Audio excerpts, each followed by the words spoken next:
noite, pessoal. Sejam todos muito bem-vindos e muito bem-vindas na nossa aula de hoje, que, sem dúvida nenhuma, vai ser marcante por diversos motivos. O primeiro deles é porque hoje temos aqui a presença do nobre amigo, o nosso Guilherme Locovino, advogado e gerente de uma empresa que seguramente, acredito, deixe-me dar aqui uma olhada em relação, como de praxe, sempre estamos aqui muito bem recebidos pelas mulheres. Aqui eu tenho só o Everton, talvez o Everton não deva conhecer a empresa, como os demais homens, mas as mulheres, fatalmente, todas vão saber o nome dessa empresa. Acho que é só o Everton que está aqui representando, assim como eu e o Guilherme, e também o Hugo, que está nos bastidores também acompanhando esse evento.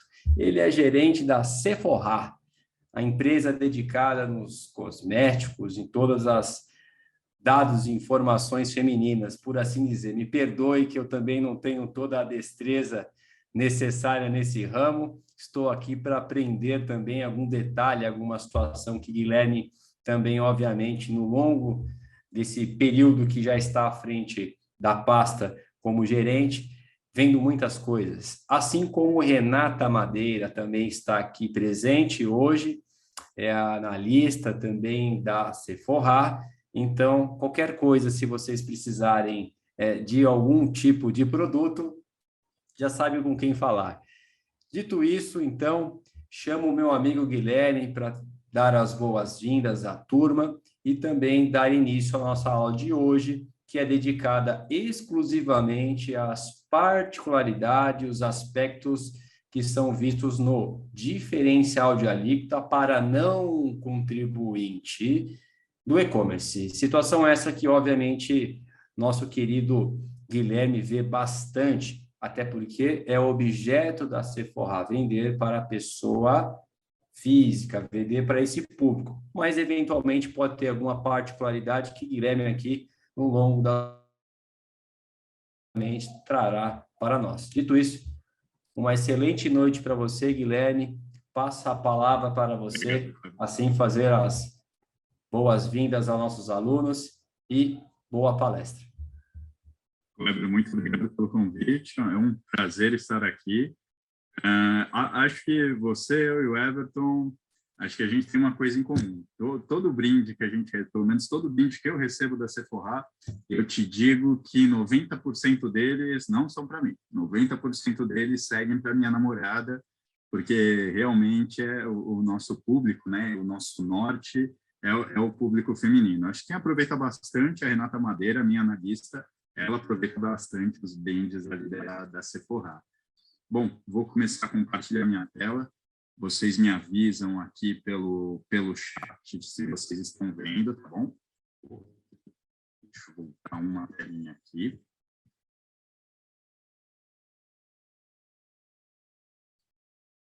E, bom, pessoal, o que eu vou comentar com vocês, e vai ser só um overview, tá, da operação, vão ser os aspectos tributários em operações de e-commerce. Qual que é o meu objetivo aqui, tá?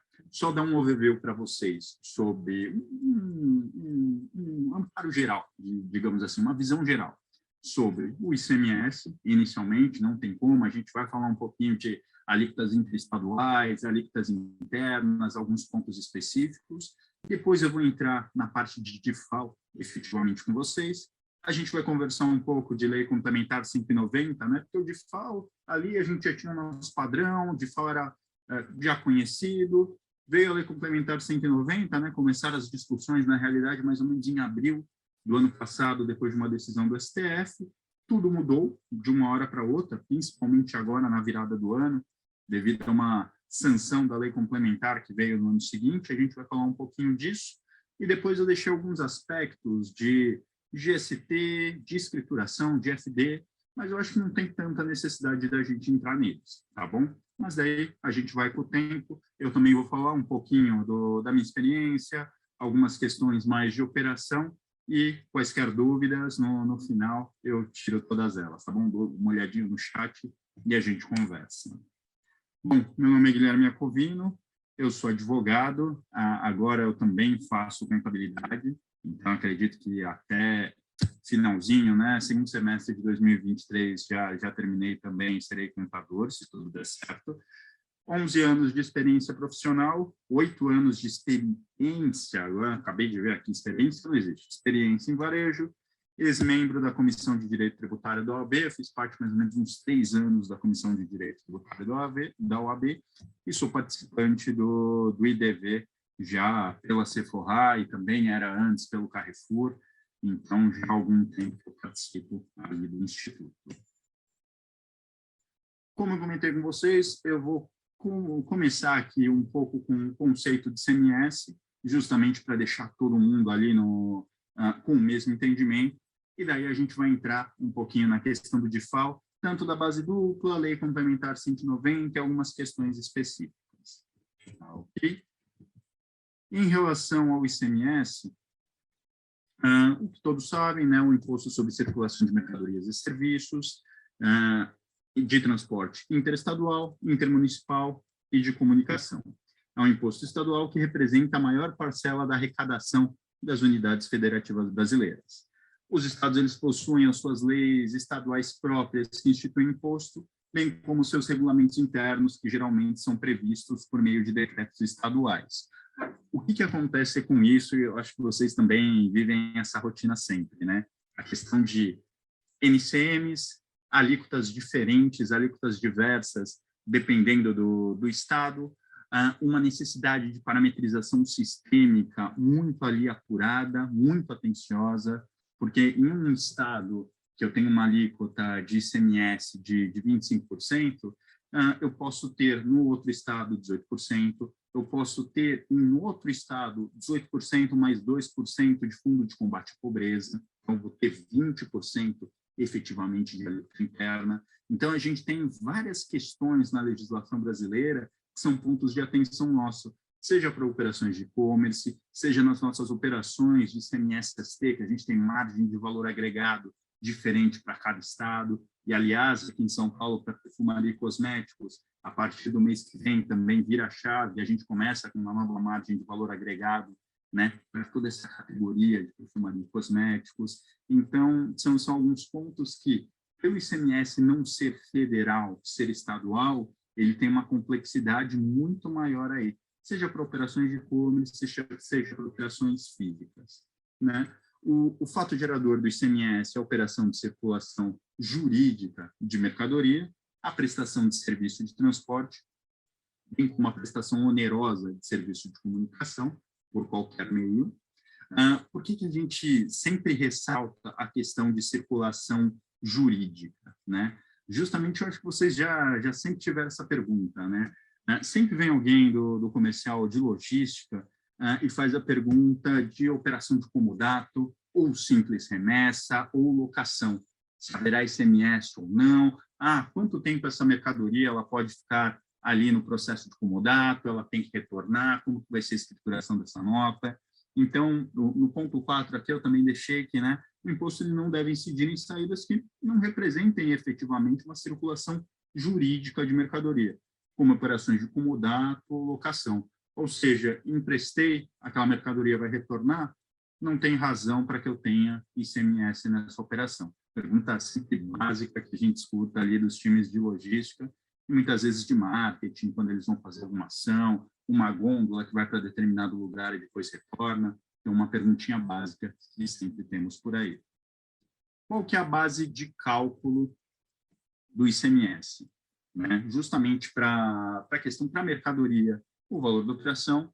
No caso do serviço, a gente tem o preço do serviço. No caso do valor aduaneiro, né? No caso das operações de importação, a gente tem o valor aduaneiro, que daí eu vou ter uma série de tributos ali vinculadas, né, a essa base de cálculo do ICMS, bem como as despesas aduaneiras, tudo que eu tiver relacionado ali no meu processo de importação.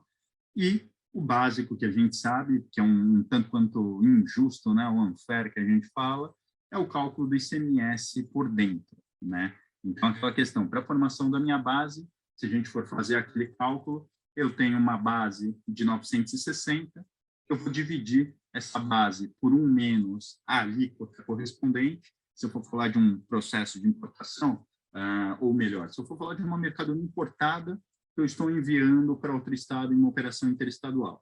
Eu vou ter a minha base, 960, dividido por 1 menos 4%, que vai dar efetivamente R$40, e minha base de cálculo do ICMS será 1.000 e não mais 960. Então, para a base de cálculo, a gente tem o ICMS por dentro, que é discutível, a gente sabe disso, mas é interessante a gente também entender essa questão do ICMS por dentro, porque mais para frente eu vou falar um pouco de base dupla do diferencial de alíquota. E a questão da base dupla do diferencial de alíquota, eu paro de utilizar, né, já dando aqui um spoiler, né, eu paro de utilizar o ICMS da minha operação interestadual e começo a utilizar como base de cálculo o ICMS do meu destino para embutir ali no custo da minha mercadoria. Então, imagina um cenário que eu tinha R$1.000 de base e agora eu tenho 1.200 para pagar o default do meu destino. É o que muitas empresas já vivem, né? E com a Lei Complementar 190, isso ficou um tanto quanto oficial. Mas a gente vê isso daqui a pouquinho. Um ponto que eu coloquei aqui, só aquela visão geral que a gente tem, né? Para quando eu tenho operações interestaduais com mercadorias de procedência nacional, muitas vezes aquelas operações de sul-sudeste para norte-nordeste, eu vou ter 7% de alíquota de ICMS nessa operação interestadual. Essa alíquota também, no passado, ela foi criada justamente para fomentar as movimentações para norte e nordeste, né? Como muitas das empresas, muitas indústrias ficam em sul-sudeste, essa foi uma forma de fomentar vendas, transferências para esses lugares. 12%, que é a alíquota básica que a gente já conhece de operações interestaduais com mercadorias importadas, e o 4%, que toda mercadoria, né, tem uma exceção aí, mas assim, boa parte das mercadorias de origem estrangeira, de origem importada, elas vão ter essa operação a 4%, salvo se a mercadoria importada ela não tiver similar nacional, conforme lista da CAMEX. A alíquota geral do ICMS varia de 17% a 25%. Eu não estou colocando aí, por exemplo, o Fundo de Combate à Pobreza, que em muitos estados, por exemplo, o Rio de Janeiro, eu vou ter uma alíquota de 27% na minha operação interna. E as alíquotas interestaduais, elas são determinadas por resolução do Senado, né? Sendo necessária, como a gente já comentou aqui, a análise da procedência, se é importada nacional, bem como do estado de origem e de destino dessa mercadoria. Então, são alguns pontos que já são de nosso conhecimento, mas é sempre bom a gente relembrar essas questões que são básicas aqui para a gente. Contribuinte, qualquer pessoa física ou jurídica que realize com habitualidade ou em volume que caracterize intuito comercial, né? Intuito comercial, a gente também viu a questão anteriormente de circulação jurídica, operações de circulação de mercadoria ou prestações de serviços de transporte interestadual e intermunicipal e de comunicação, ainda que as operações e as prestações se iniciem no exterior. O imposto ICMS, a gente sabe que ele é não cumulativo, ou seja, eu compro uma mercadoria, eu tenho aquisição de um produto, eu posso me creditar daquele ICMS da operação. Por quê? Porque eu parto de um pressuposto que eu vou ter um ICMS no momento da saída, no momento da venda ou no momento da transferência daquele produto. Diferentemente, quando eu adquiro uma mercadoria, por exemplo, para uso e consumo, que daí eu pago já um diferencial de alíquota de uso e consumo, ou seja, eu já estou antecipando o ICMS até da minha saída, né? Eu não vou ter uma saída posterior, e daí a minha etapa, ela morre ali, né? Eu já paguei o default de uso e consumo, e a mercadoria parte do pressuposto que ela não terá uma saída. No caso do ICMS normal, eu tenho a apropriação daquele crédito, e após um processo de apuração, o que a gente já conhece, né? A geração do meu livro de entrada, a geração do meu livro de saída, a apuração do ICMS, eu vou saber se efetivamente eu tenho um ICMS a recolher ou se eu tenho um saldo credor que eu posso manter ali na minha apuração para utilizar no mês subsequente e abater do meu ICMS novamente. Tá? Então, o que eu coloquei aqui foi um pouquinho nessa primeira parte, justamente a apuração, que eu comentei agora com vocês, alguns estados que eles permitem a utilização desse saldo para pagamento de fornecedores, compra de ativo permanente, pagamento de autos de infração lavrados contra o próprio contribuinte. Esse ponto é bem interessante e eu acho muito justo você poder, né, ter a possibilidade de utilizar seu saldo credor, compensação, abatimento de autos de infração, até muitas vezes antes do auto de infração, numa fase de fiscalização, também ter essa possibilidade.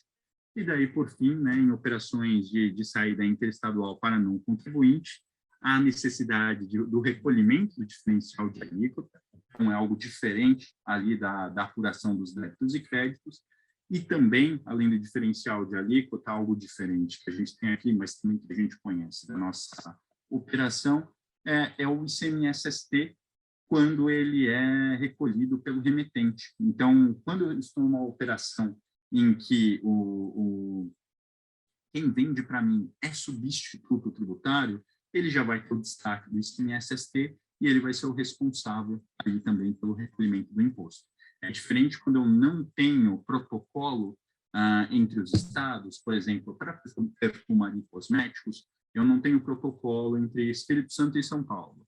Então, quem é obrigado a realizar o recolhimento do ICMS-ST na nossa operação serei eu, que estou localizado aqui em São Paulo.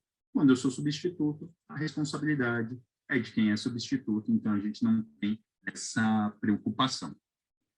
Embaixo eu deixei só aquele exemplo básico que eu tinha comentado antes, da formação da base de cálculo. Tá? Então, um valor da operação de R$ 820, uma alíquota interna de 18%, daí eu tenho aquele cálculo, que é o valor da operação dividido por 1 menos a alíquota, e eu tenho a formação da base de cálculo, que vai ser a nossa base de cálculo de ICMS.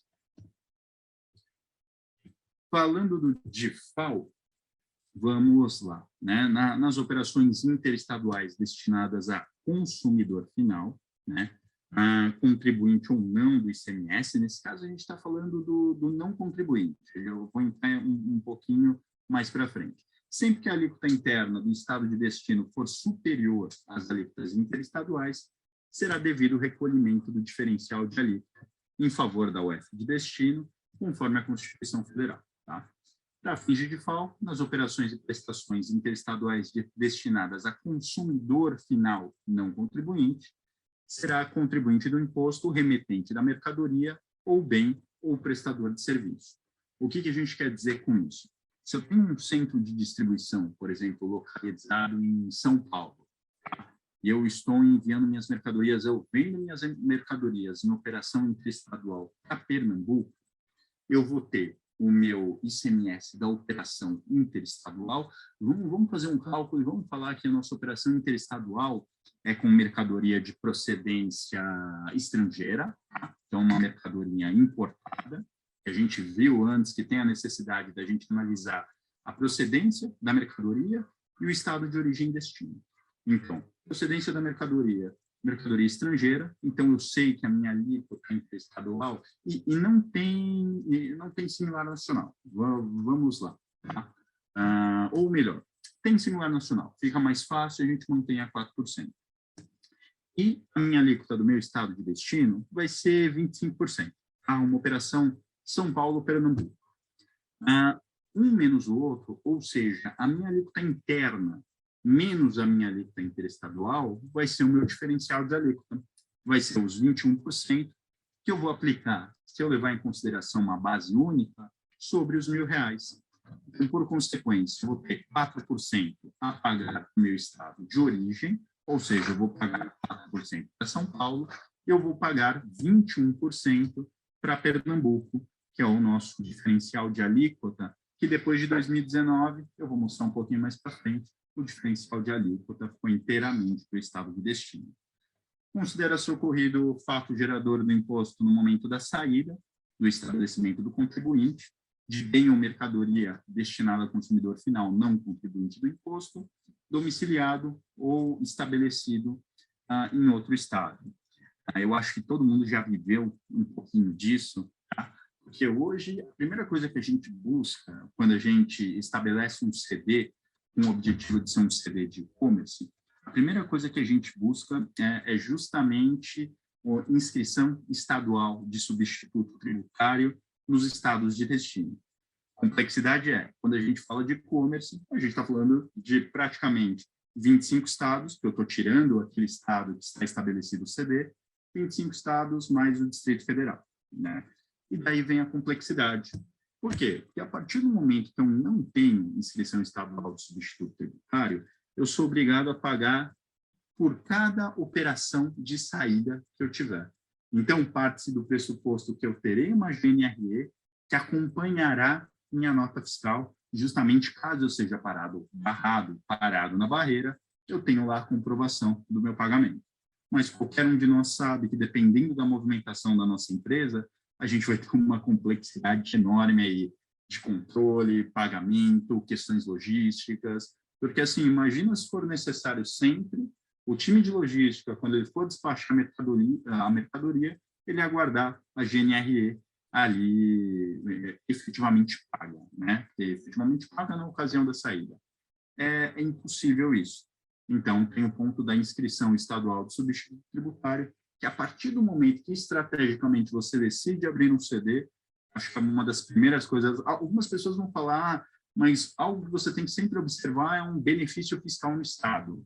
Tem alguns estados que têm benefício fiscal de crédito presumido, ou tem a possibilidade, por exemplo, São Paulo, de eu ter 2 inscrições estaduais para um mesmo CNPJ, para operar, por exemplo, uma eu opero para fins de transferência física no meu centro de distribuição para outras lojas, e a outra para fins de e-commerce. Tem alguns benefícios que a gente pode observar, mas, assim, operacionalmente, no meu entendimento, a primeira coisa que se busca é a inscrição de substituto tributário. Isso permite, por consequência, que todo o recolhimento do diferencial de alíquota seja feito no 15º dia do mês subsequente, né? De forma como uma apuração de fato, e o controle fica muito melhor, né? O controle para o time, o tempo despendido, tudo isso fica muito menor e o controle melhor.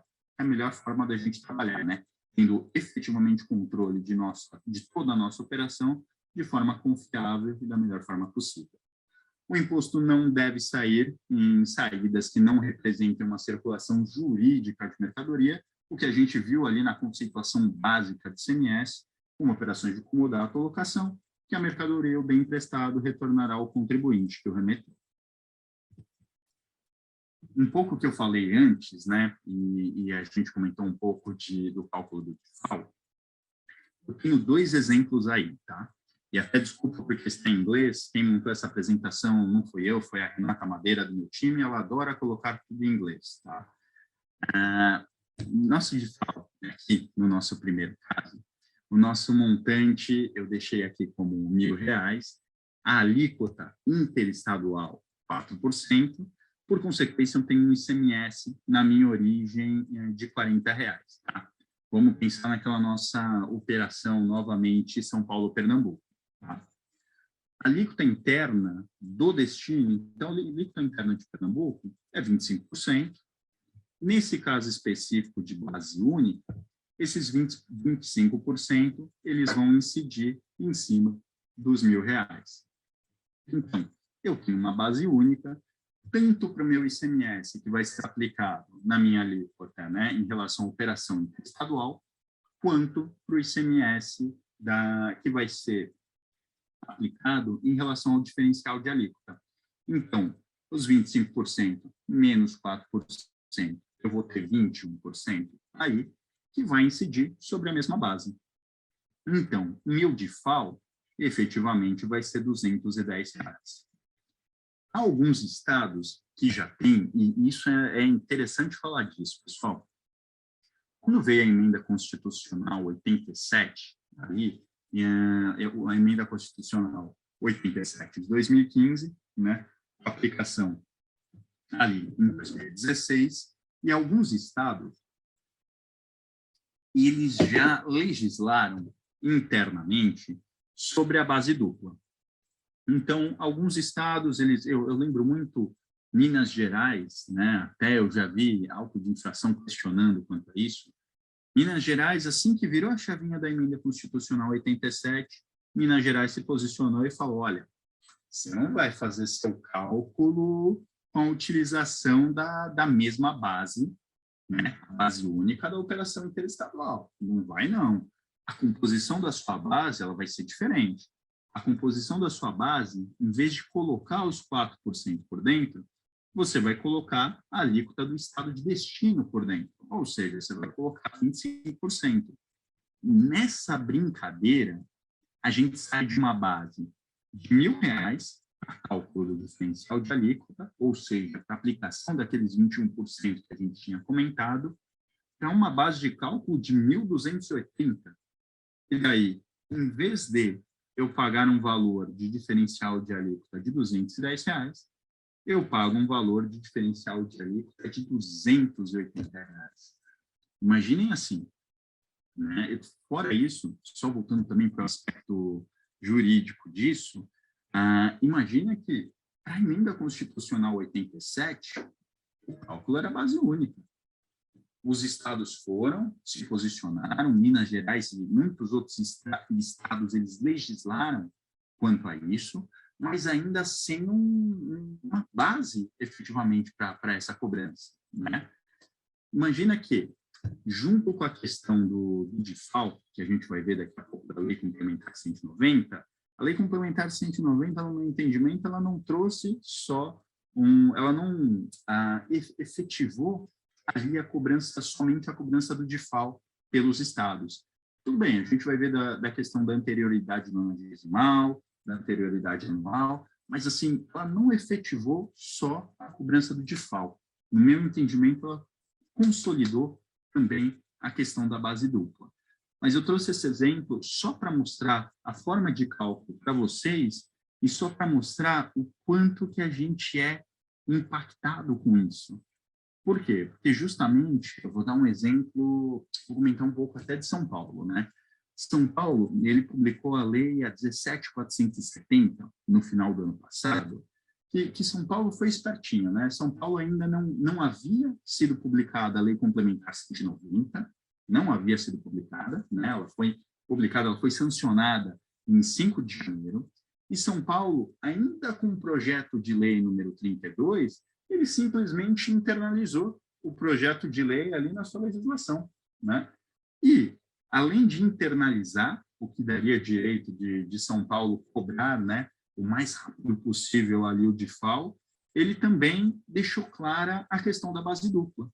Então, pensando que São Paulo, para muitas empresas, é mais ou menos até em e-commerce 40% da operação, quem está fora do estado, por exemplo, um CD em Minas Gerais, ou um CD localizado no Espírito Santo, e vende majoritariamente para São Paulo, vamos lá, 40% das vendas é para São Paulo. Imagina que, a partir de 1º de abril, com o início da base dupla, o impacto vai ser significativo, mas muito significativo. São alguns pontos também de estratégia que a gente tem que ver quando a gente pensa em abrir um centro de distribuição. A gente tem que ver, vale a pena eu abrir um centro de distribuição fora do estado de São Paulo em busca de algum benefício fiscal? Só que grande parte das minhas vendas, praticamente metade das minhas vendas são para São Paulo. Será que valeria a pena? Será que não valeria? Isso se soma com a busca de inscrição estadual, isso se soma com diversas análises que a gente tem que fazer, e análises não pensando só naquele momento, pensando muitas vezes para 2, 3 anos, de como vai se desenhar a operação. Porque se inicialmente você fala, tudo bem, eu instalei meu CD em Minas, mas eu tenho diversas vendas para o Rio de Janeiro, para Espírito Santo, para outros estados. Mas em alguns anos você consegue mensurar, e isso também com a ajuda do time de planejamento financeiro, né? Porque imagina que tax, e a minha visão quanto a isso, tax ajuda a business, tax participa do business. O que eu quero dizer com isso? A gente participa do planejamento financeiro, a gente participa junto com um time de merchandising, de uma compra de uma nova mercadoria, uma aquisição de uma nova marca, para ver qual que vai ser o impacto em margem, vale a pena ou não. Então, o TEX participa de tudo. Então, esses pontos a gente tem que ver, junto com o planejamento, pensando em 3 anos, o que é viável ou não, tentando muitas vezes, eu sei que é muito difícil isso, prever o que pode acontecer de alteração em legislação. E a gente sabe que no Brasil tudo pode acontecer, né? De redução de IPI, que saiu praticamente no dia 25, antes do carnaval, no calar da noite, e todo mundo, acredito que vocês também pensaram dessa maneira. A primeira coisa que me veio na mente é quando que eu vou parametrizar o meu sistema tributário, né? O meu ERP. Então, são alguns pontos que a gente tem que considerar. Aqui, eu só coloquei a questão, né? Quando veio a emenda constitucional, a gente tinha aquela divisão, né, do quanto de DIFAL ficaria ainda para o estado de origem, para o estado de destino. No decorrer dos anos, houve alteração ali desse percentual, e a partir de 2019, 100% do diferencial de alíquota que a gente calcula, ou seja, naquele exemplo do 25 menos 4, né, 4% de alíquota interestadual de mercadoria de procedência estrangeira e os 25% pensando num produto, né, supérfluo. Eu acredito que não seja, eu acredito que quem esteja assistindo aqui vai concordar comigo, né? Perfumaria e cosméticos eu não vejo efetivamente como supérfluo, mas ele vai ter sempre uma alíquota, né, no viés do governo, uma alíquota mais alta. Então, 25 menos 4, 21. Esses 21% a partir de 2019 foram efetivamente destinados para o estado de destino. O que eu tinha comentado com vocês, eu estava falando um pouquinho da questão da Lei Complementar 190, é porque ano passado a gente teve o recurso extraordinário, né, 1287-019, né, do Supremo Tribunal Federal, que ele discutia sobre a necessidade ou não de lei complementar justamente para a exigência do diferencial de alíquota pelos estados. Tá? Essa já era uma questão antiga e o STF decidiu que sim, era necessária a lei complementar para a cobrança do diferencial de alíquota pelos estados, mas como vocês sabem, né, o STF ele é extremamente político também, ele não é apenas jurídico, e daí ele chegou num acordo junto com o Executivo para que aplicado para modulação dos efeitos, ou seja, ele postergou os efeitos da decisão dele justamente para início de 2022, e a partir dessa modulação de efeitos, ele deu tempo justamente para o Executivo, para todos os estados em conjunto, confeccionarem um projeto de lei, ter a efetiva sanção por parte do presidente e, efetivamente, manter a cobrança do diferencial de alíquota a partir de 2022, né? Até porque a perda de arrecadação com o diferencial de alíquota é extremamente significativa para os estados. A questão é, veio o projeto de lei, né, o projeto de lei 32/2021, ele começou a circular mais ou menos em outubro, salvo engano foi a publicação dele, e em novembro e dezembro, todos nós, vocês, né, com certeza também junto comigo, nós estávamos no aguardo da sanção presidencial. E daí, no nosso entendimento, obviamente, já tinha muitas pessoas que já tinham entrado com ação anteriormente, já estavam um pouco mais resguardadas quanto a esse tema, né, pensando até no passado, mas eu, por exemplo, eu não estava tão preocupado. Eu falava, os estados, eles vão manter sua arrecadação, os estados não querem perder sua arrecadação, obviamente eles vão confeccionar o projeto de lei, terá uma sanção desse projeto de lei, então terá uma lei complementar efetivamente, antes da virada de 2021 para 2022, e a operação continuará a mesma. E daí, nesse quesito, nós fomos surpreendidos com o nosso presidente sancionando a lei somente em 5 de janeiro de 2022. E o que ocorreu a partir disso e continua a ocorrer, né? Porque vocês também estão vendo essa questão no dia a dia de vocês.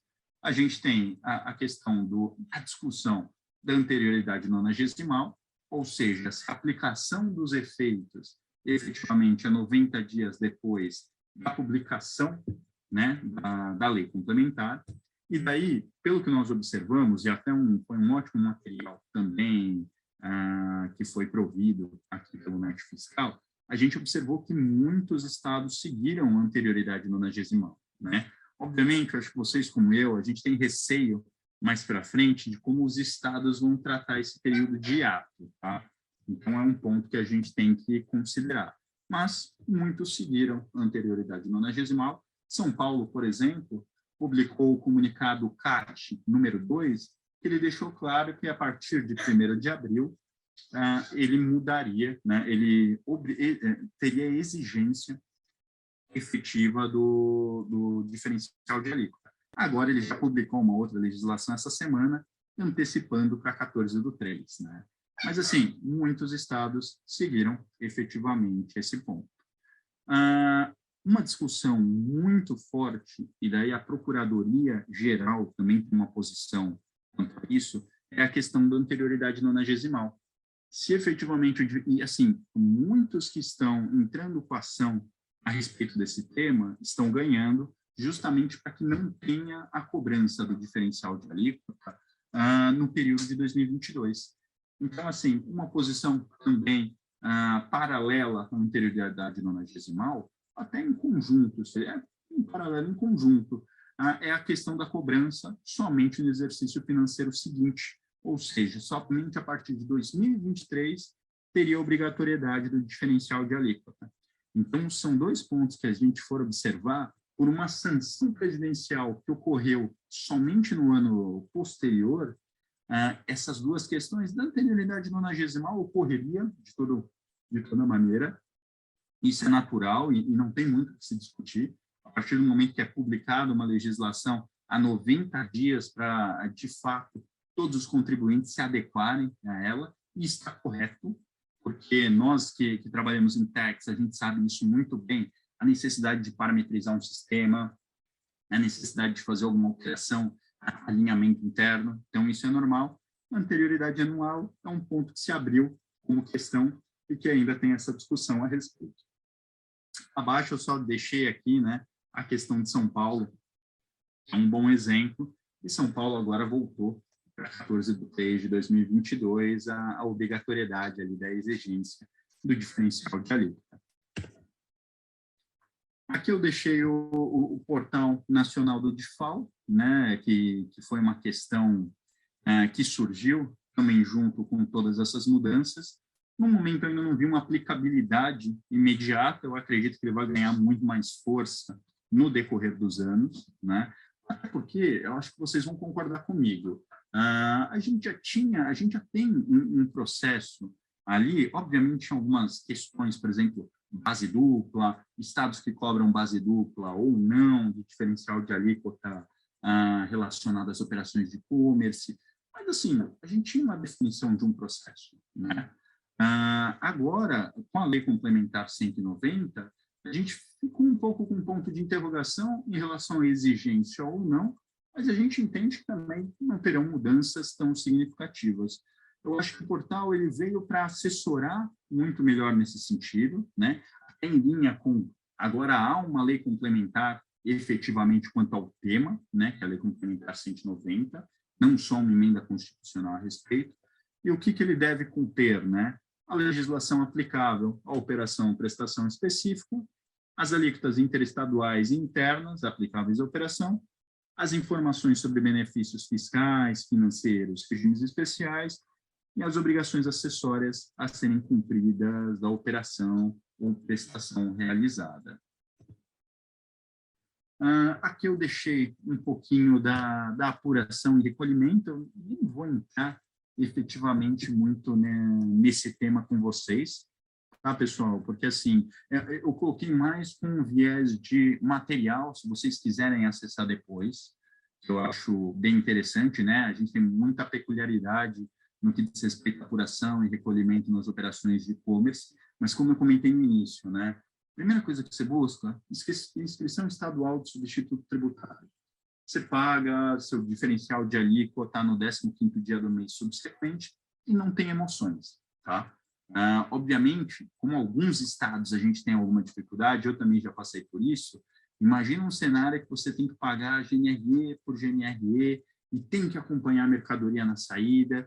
Então, assim, pode acontecer, mas sempre a gente tentar diminuir isso, porque é um cenário que é muito cansativo. Eu acho que vocês vão concordar comigo nesse sentido, né? Coloquei um pouquinho só da questão do Fundo de Combate à Pobreza, ali que deve ser recolhido em documento ou GNR distinta, né? Mas, assim, é conforme o Estado, então é aquilo que a gente comentou no início, né? Pelo ICMS ser estadual, para muitas dessas questões, principalmente de escrituração, a gente tem muita peculiaridade, a gente tem muito detalhe, e que daí a gente tem que acompanhar, ter aquele cuidado. Então, um ponto que a gente tem que sempre considerar. E o que eu coloquei no finalzinho aqui, do que eu repeti algumas vezes na nossa apresentação, a importância da inscrição estadual de substituto tributário para ter uma apuração efetiva do DIFAL, né? Isso ajuda muito na nossa operação de e-commerce e dependendo do volume que você tem, tá? Eu estou falando, por exemplo, a gente já tem um volume que é muito significativo, mas imagina outras empresas no mercado, como o Mercado Livre, por exemplo, deve ser uma loucura, efetivamente. Então, inscrição estadual tem que existir para uma efetiva apuração.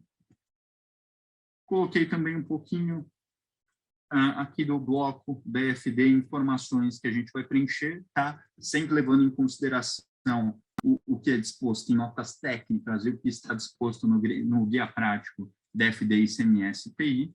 Então, alguns registros, como C101, D101, relacionado à prestação de serviços, documentos relacionados à operação, o bloco E, dependendo se houver efetivamente informação a ser preenchida.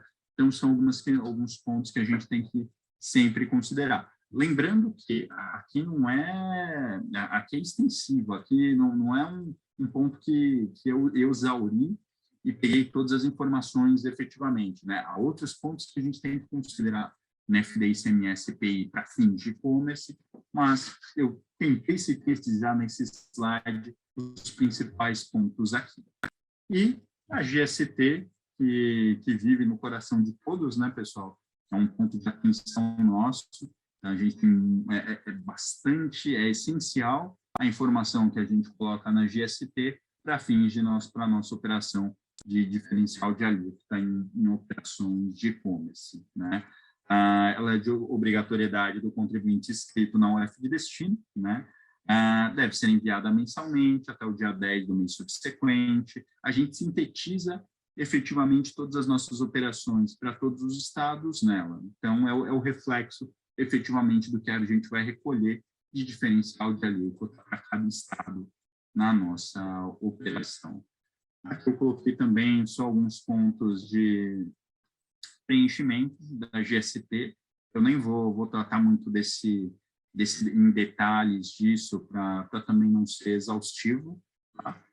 Mas serve como material de apoio no momento de fechar justamente um estabelecimento, um centro de distribuição de e-commerce. Eu acho que vale muito a pena. Eu falo que hoje o profissional de tax entender efetivamente de uma operação de e-commerce é essencial, essencial. Até pensando nas diversas novas empresas que surgem, unicórnios, ou mesmo empresas que já estão há muito tempo no mercado, tá? Em operação de e-commerce, só que elas cresceram tão rápido que elas não conseguiram estruturar seu tributário até o momento. Então, isso também existe no mercado e é um campo para a gente. São empresas que a gente consegue trabalhar, se envolver bastante. E é isso, pessoal. Eu espero ter conseguido dar a vocês um pouquinho de um overview quanto a um viés de e-commerce. E, como eu falei, é um assunto complexo, é um assunto que tem bastante nichos, bastante questões aqui, mas eu espero ter conseguido dar um overview para vocês. Excelente, Guilherme. Acompanhei aqui a palestra por inteiro. Teve algumas perguntas aqui que eu pude contribuir, como, por exemplo, da querida amiga Ingrid. No momento que você citava a importância da definição da alíquota interna, que obviamente passa pela seletividade da mesma, né? E aí você fez uma correlação em elas brincando que se dependesse de você, então os perfumes os perfumes dedicados à perfumaria seriam de fato com uma alíquota até, quem sabe, alíquota zero. Eu também penso igual, principalmente a pomada de cabelo, a meu juízo, teria que ser cesta básica no mínimo ou alíquota zero, mas não sou eu o legislador. Por esse motivo, então, entendido que esses bens supérfluos têm que ter uma alíquota diferenciada, muito bem colocada. E nessa medida, a Ingrid perguntava se tinha alguma tabela, alguma informação para que ela pudesse observar qual seria a alíquota interna. E aí, só fazendo esse paralelo, porque vai depender de cada produto, mas sem prejuízo, eu coloquei também, na medida que você falou sobre o portal do DIFAL, que foi uma novidade em relação a essa prática, que lá você consegue ver, pelo menos, a alíquota, em regra geral, qual seria a Exato. alíquota interna, que já, obviamente, é alguma coisa. Para quem está começando a lidar com ICMS, é uma direção, e aí você foca só, digamos que nas particularidades, sabendo que pode existir uma alíquota superior, por exemplo, a alíquota básica aqui em São Paulo, que é 18%, podendo chegar, por exemplo, aí citado a 25%. Então, essas questões a gente acompanha aqui também, e eu acho que foi muito elucidativo os pontos que você trouxe aqui, principalmente na questão da base de cálculo, né, Guilherme, que eu acho que ainda assim é algo muito sensível, na medida em que o ICMS tem esse desejo de repassar o valor para o contribuinte final. E quem consegue entender essa dinâmica do cálculo é que, de fato, prospera. Você repassa o seu custo para quem efetivamente vai fazer o pagamento, que é o contribuinte final. E essa aí é uma parte interessante que quem abastece de dados, o formador de preço, vamos chamar assim, é a área de tax. A gente, obviamente, tem acesso a definir, como a gente colocou. Nem toda operação vai ser praticada com uma alíquota interna 25, 18, 17, enfim. A depender das circunstâncias, a alíquota pode variar bastante. E por esse motivo, o profissional de tax faz tanto diferença nessa forma de atuar. Exatamente, a gente sai de um viés apenas, né? Porque assim, tem muita gente que ainda tem uma visão de tax como se a gente ficasse só com entregas de obrigações acessórias e recolhimento de tributos, então só naquele viés de compliance. E é muito diferente. O profissional hoje de tax, e ainda mais pensando num time reduzido, muitas vezes, né? Porque a gente tem mais tecnologia, por consequência, a gente tem um time menor em muitos lugares. Então, por consequência, esse profissional de tax não é mais só compliance. Esse profissional de tax está em projetos. Esse profissional de tax ele entende de contencioso. Esse profissional de tax ele dá apoio ao negócio como um business partner, ou seja, como você bem comentou, né? A gente repassa o ICMS para o consumidor final, mas meu preço de venda ele não vai mudar. Então, quem vai arcar com esse custo efetivamente é a empresa. Então, ela vai ter que analisar qual que é o impacto em margem. E, muitas vezes, e a gente sabe disso, vamos falar até de substituição tributária, eu vou enviar uma mercadoria para um outro estado, a minha margem de valor agregado é diferente. Então, eu vou ter um impacto em margem diferente em São Paulo, em Minas, no Espírito Santo, dependendo de onde estiver a operação.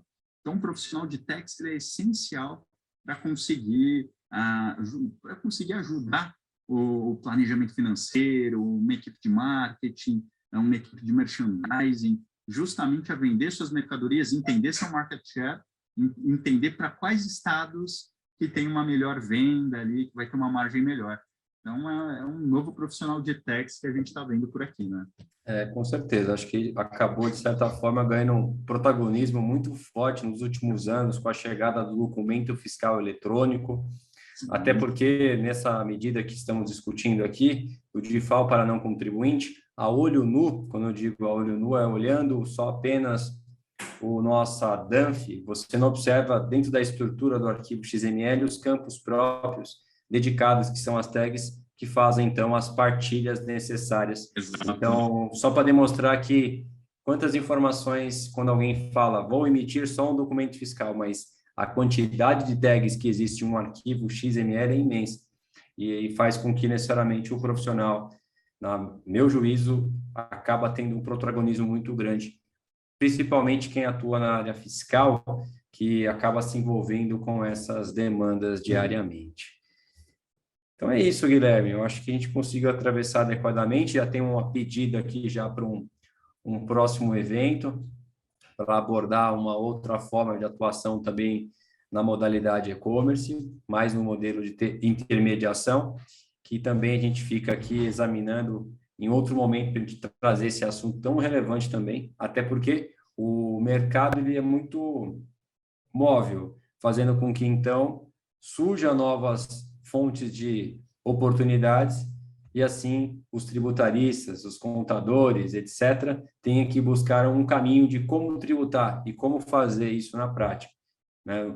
Digamos que o empresário não vai até a Receita, não vai até o Estado e pergunta, olha, estou com uma operação nova, como que eu faço para tributar aqui? Na verdade, ela chega ao nosso colo e vamos ver como que a gente faz para desenvolvê-la. É mais ou menos nessa linha, né, Guilherme? Exatamente. Algumas vezes o próprio governo ainda não analisou efetivamente essa questão. Se a gente for pensar muito, e é um tema que a gente pode trazer futuramente, a questão dos hubs, muitas vezes que agilizam logisticamente, mas, assim, tributariamente eles se tornam também um desafio. Eu acho que é um ponto que a gente pode analisar, mas é isso. Muitas vezes a própria Receita, a própria Secretaria da Fazenda não analisou efetivamente aquela operação. Então, você é um pouco que decide, sabe a questão do ICMS, que eu calculo, vou lá, eu pago, e depois o fisco fala, opa, mas alguma coisa está errada aqui. Mas, assim, você me deu a liberdade para calcular e pagar, né? Então, nesse quesito, você me deu a liberdade para, olha, estou recolhendo nessa operação, você não me deu direcionamento, estou recolhendo efetivamente para essa operação. E daí, quando você vai discutir com o fisco, a visão dele, algumas vezes, é diferente, infelizmente, que vou analisar. Mas são muitos temas novos de logística, também aquela questão, né? Logística está muito mais ágil, hoje a gente recebe uma mercadoria muitas vezes no mesmo dia, e, por consequência, para nós de techs, vira um desafio, né? Que é muito fácil, receber essa mercadoria na minha casa. Ok, mas assim, vamos até por outro aspecto. Tempo de operação, tempo de processamento daquela nota fiscal. São alguns detalhezinhos. Caiu o sistema aqui da Cefaz São Paulo, meu hub, meu CD fica aqui. E aí, como que fica essa velocidade? E com logística, como que a gente vai dialogar isso? Então, são muitos pontos novos que a gente pode trazer aqui em outros momentos. Com certeza, Guilherme. Já fica já o convite também para a gente poder discutir isso com maior profundidade, até porque sempre a gente gosta de trazer pessoas assim como você, que vive no dia a dia essas ocorrências, para que a gente possa demonstrar que, assim, uma empresa do porte, então, a Sephora, trazido aqui pelo Guilherme e a Renata, isso é muito importante, e fica o registro também, viu, meus amigos? Assim, é que, assim como Renata, entre outros colegas que estão dentro do nosso grupo, são pessoas que têm uma grande e vasta experiência sobre essas expectativas tributárias. Então, o nosso grupo, que é dedicado ao Telegram, é justamente para vocês trocarem muitas informações, trocar network. Veja aqui o Guilherme, eventualmente, quem está à busca de uma oportunidade, por vezes pode ter uma vaga, eventualmente.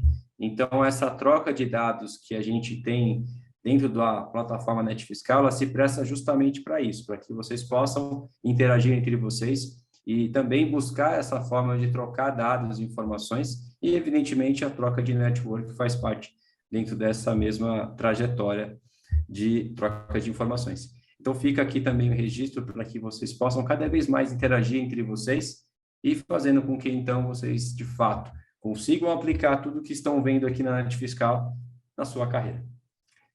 Guilherme, eu faço aqui as últimas considerações, lhe agradecendo pelo tempo que você dedicou aqui conosco para falar sobre esse tema tão espinhoso, que ainda nós estamos longe de chegar ao fim. Parece que todo dia, quando nós entendemos que chegamos ao fim e que sabemos como fazer algo, apaga tudo e começa do zero. Essa é a sensação que eu tenho, digamos aí, estou na área há cerca de uns 18 anos, e é o sentimento que eu tenho. Apaga tudo e começa do zero.